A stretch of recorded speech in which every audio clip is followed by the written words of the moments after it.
Welcome back, criminophiles, to another episode of Homicide Cases. I'm your host, Misfit.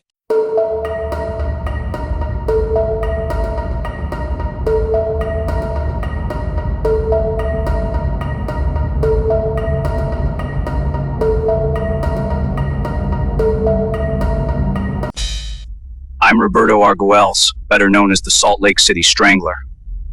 I'm an American serial killer convicted of 4 homicides and assault.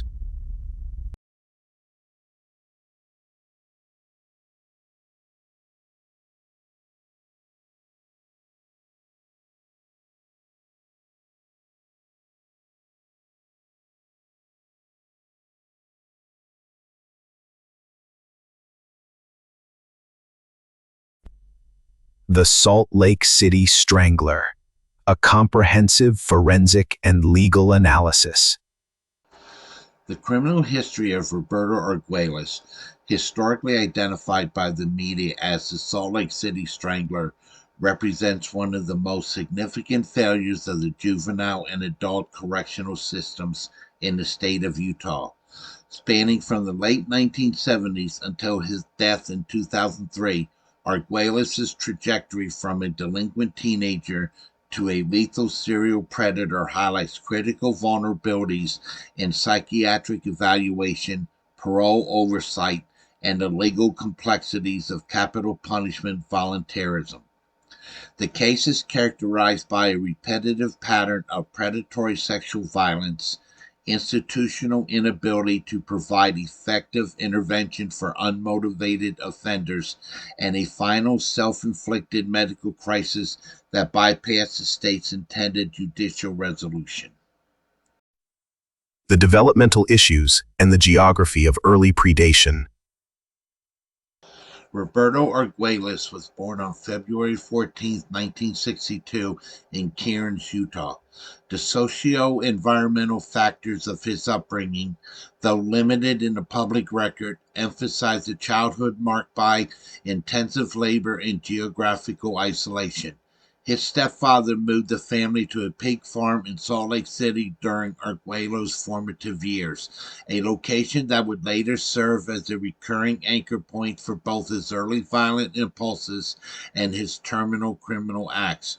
Forensic analysis suggests that the isolation of the pig farm and the physical nature of the work performed there likely contributed to a worldview centered on dominance and the commodification of physical strength. The onset of Arguelles' documented criminality occurred at age 15, manifesting initially as property crime before rapidly escalating into interpersonal violence. In September 1977, he was apprehended for the attempted theft of a motor vehicle, a common getaway offense for antisocial personalities. However, the rehabilitative promise of probation proved ineffective. By June 1978, Arguelles was remanded to a youth shelter following a domestic battery involving his girlfriend, brother, and mother, an incident demonstrating early evidence of generalized hostility towards family and female figures alike. His subsequent escape from the shelter and the eventual decision by authorities to return him home, despite his volatility, reflect an early systemic tendency towards leniency that would characterize his interactions with the juvenile court for several years. The 1978 to 1979 escalation. From delinquency to sexual sadism. The transition from impulsive violence to predatory sexual behavior occurred in October 1978, when the 16-year-old Arguelles kidnapped and assaulted a 10-year-old girl. The juvenile's court response, placing him under house arrest, failed to acknowledge the predatory nature of the crime. Consequently, he remained a present threat to the community, leading to a November 1978 charge for the assault of a 7-year-old girl, though this charge was eventually dismissed. Definitive evidence of Arguelles' escalating lethality emerged in February 1979 when he assaulted a 17-year-old girl.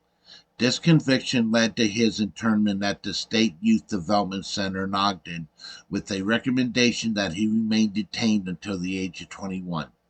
It was during this period that the first major psychiatric divergence occurred. Staff at the development center, recognizing their inability to treat juvenile sex offenders, attempted to transfer him to the Utah State Hospital. The hospital's rejection of Arguelles on the grounds that he was unmotivated for treatment remains a focal point of criminological critique. This diagnostic label effectively precluded him from receiving the very interventions that might have identified the depth of his paraphilic disorder. On March 3, 1980, Arguelles kidnapped a 15-year-old student from Granger High School, transporting her to a remote shooting range to commit acts of sodomy and assault. The use of a shooting range as a crime scene indicates a psychological fascination with power and lethality. Only 3 days later, on March 6, 1980, he targeted a 14-year-old girl on her way to Westlake Junior High. He drove her to a dirt road near his stepfather's farm, a location that provided him with a perceived sense of security and environmental control. During the second 1980 attack, the victim's resistance provoked a near-fatal response. Arguelles slashed her throat with the knife. This shift from assault to attempted homicide marked a critical evolution in his offending pattern. The victim survived and provided a comprehensive description of Arguelles and his vehicle, leading to his arrest and subsequent guilty plea in an adult court to charges of attempted homicide, aggravated abuse. Despite the severity of these crimes and repeated warnings from the parole board regarding his danger to the public, Arguelles was eventually paroled on June 25, 1991. The parole of Roberto Arguelles in mid-1991 preceded a 2-month period of lethal violence in early 1992. Operating primarily in West Valley City, Arguelles transitioned from opportunistic assault to premeditated serial homicide.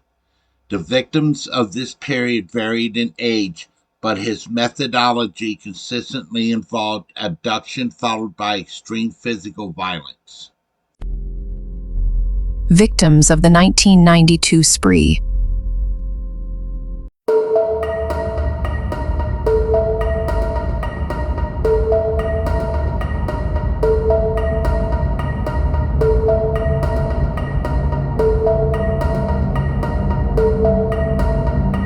The homicide of Margot Bond, a janitor at Kennedy Junior High School, demonstrated Arguelles' willingness to target adult women in addition to children. Her body was discovered 4 months after her disappearance in Tualatin County, indicating that Arguelles had begun to expand his geographic disposal radius. However, the March 30th, 1992 abductions of Lisa Martinez and Tuesday Roberts brought his focus back to his childhood home. He intercepted the two teenagers as they walked toward the Valley Fair Mall.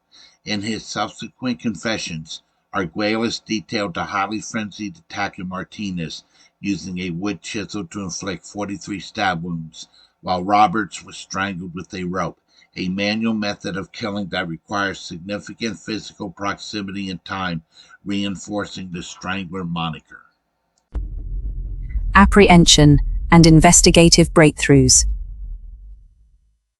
The arrest of Roberto Arguelles on August 8, 1992, was not initially linked to the homicides of Bond, Blundell, Martinez, or Roberts. Instead, he was apprehended following 2 separate attempts to abduct children using elaborate ruses. On August 1, 1992, he posed as a security guard at Orchard Elementary School, attempting to lure a 10-year-old girl and her 8-year-old brother into his car under the guise of searching for stolen goods. A week later, he utilized a counterfeit police badge in an attempt to kidnap 2 10-year-old girls in front of Hunter High School. Following his conviction for these attempted abductions, Arguelles was sentenced to life imprisonment.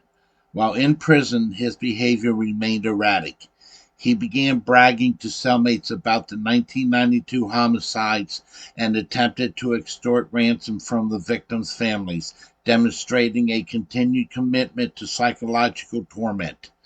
These boasts eventually led to formal interviews with investigators in 1996, during which Arguelles confessed to all four homicides and directed authorities to the gravesites located near his stepfather's pig farm. State v. Arguelles, Legal Precedents and the Capital Trial. The legal proceedings following Arguelles' confessions were among the most complex in Utah's history, primarily due to the defendant's active pursuit of the death penalty. His case, State v. Arguelles, addressed fundamental questions regarding the right to self-representation and the competency required to waive constitutional appeals.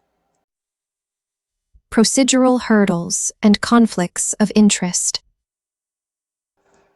The defense was initially hampered by a conflict of interest involving the Salt Lake Legal Defenders Association. The magistrate disqualified the LDA because an attorney, Robert Steele, had been present during Arguelles' confessions, and an investigator, Virgil Johnson, had previously investigated Arguelles for other crimes and was expected to testify as a witness for the prosecution regarding aggravating circumstances. Arguelles eventually moved to dismiss his court-appointed standby counsel to represent himself, a motion the court granted after a comprehensive discussion. Throughout the proceedings, Arguelles maintained that he was of sound and discerning mind, and explicitly stated that he felt the death penalty was the appropriate punishment for his crimes. He pled guilty to 4 counts of aggravated homicide and waived his rights to a jury trial for the penalty phase, choosing instead to be sentenced by the court. The penalty phase and mitigation strategy. During the penalty phase, the prosecution presented extensive evidence of Arguelles' prior offenses and the testimony of his victims' families. In contrast, Arguelles presented a highly limited mitigation case, relying largely on the testimony of a corrections investigator, Jenny Glover, who spoke to his cooperation in locating the victims' bodies. Medical reports were also introduced describing the history of blackouts, memory loss, and dissociative disorders, although Arguelles largely downplayed these factors in his quest for a death sentence. On June 19, 1997, the trial court sentenced Arguelles to death.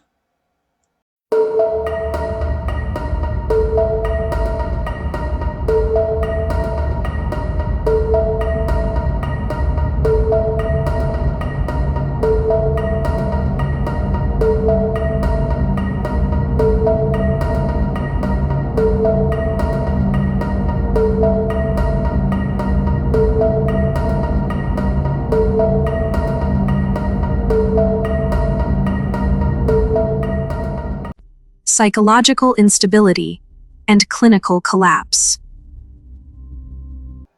The post-sentencing period of Arguelles' life was marked by extreme psychological deterioration, manifesting in both self-harm and pathological behaviors. In August 1998, he attempted suicide by hanging while his mandatory appeal was pending. This act triggered a series of evidentiary hearings to determine his mental competency to proceed with his waiver of appeals. Medical evaluators concluded that while Arguelles suffered from dissociative and personality disorders, he did not sustain significant brain damage from the suicide attempt and possessed the capacity to appreciate his legal position. However, his behavior within the prison environment became increasingly bizarre. He began to practice pica, a disorder involving the ingestion of non-food items. Specifically, Arguelles was observed eating his own feces, paper, and plastic, necessitating multiple hospitalizations for intestinal blockages. This behavior is frequently interpreted in forensic psychology as a maladaptive response to extreme environmental stress or as a form of internalized violence used to exert control over a body that the state has slated for execution. The final statement and clinical termination. Arguelles' status as a death row volunteer placed him at the center of a national debate regarding the ethics of the firing squad. He chose his method of execution over lethal injection, a choice some analysts suggested was an attempt to maintain a degree of dignity or control over his final moments. The American Civil Liberties Union and other organizations argued that his execution would constitute cruel and unusual punishment, particularly given his waning mental state. The legal and ethical debates were ultimately rendered moot by Arguelles' own physiology. On November 15, 2003, at the age of 41, Roberto Arguelles was found unresponsive in his cell at the Utah State Prison. He was transported to the infirmary and initially revived, but he refused all further life-saving treatment. He died shortly thereafter from a bowel obstruction caused by his repeated ingestion of foreign objects. This self-inflicted medical catastrophe effectively terminated the state's case, preventing the execution he had spent years demanding. Systemic and criminological implications. The legacy of Roberto Arguelles' case is one of missed opportunities and institutional failure. The early diagnostic dismissal of Arguelles as unmotivated for treatment in 1979 is widely viewed as the catalyst for the 1992 homicides. This case highlights the inherent risk of using motivation as a prerequisite for forensic psychiatric care, particularly for individuals exhibiting high-risk paraphilic and antisocial traits. Furthermore, the legal fallout from his crimes led to significant litigation regarding the limits of governmental immunity. In Arguelles v. State, the Utah Supreme Court examined whether state officials could be held liable for the decision to release a high-risk offender. The court's determination that the decision to release Arguelles from the Youth Development Center was a discretionary function shielded the state from liability. But the case remains a landmark in discussions regarding victim rights and state accountability. The narrative of the Salt Lake City Strangler concludes with a paradox of justice. While the legal system eventually achieved a death sentence, it was Arguelles' own pathological self-destruction that dictated the time and manner of his death.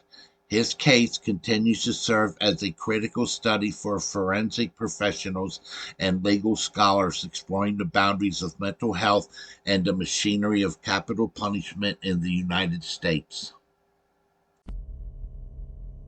I may have been sentenced to death, but in the end I went out on my own terms. This concludes another episode of Homicide Cases as I close the file on Roberto Arguelles.